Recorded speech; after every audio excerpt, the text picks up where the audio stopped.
a riot on the streets, tell me where were you?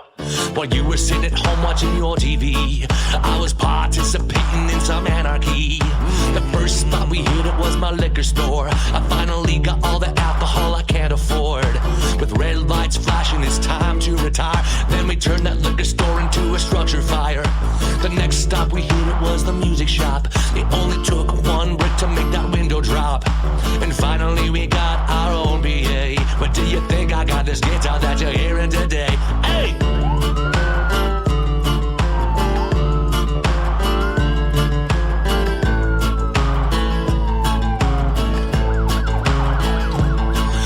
Return to the past to own everything. It dawned on me that I need new home furnishings. So once again we filled the van until it was full. And since that day my living room's been much more comfortable. Cause everybody in the hood has had it up to here. It's getting hotter and hotter and harder each and every year. Some kids were in the store with their mother. Yeah, I saw her when she came out, she was getting some Pampers. They said it was for the black man, they said it was for the Mexican, and not for the white man. But if you look at the streets, it wasn't about Rodney King. It's about these fucked up situations and these fucked up police. It's about coming up and staying on top and screaming 187 on a motherfucking cop. It's not the paper, it's on the wall. National Guard, smoke from all around.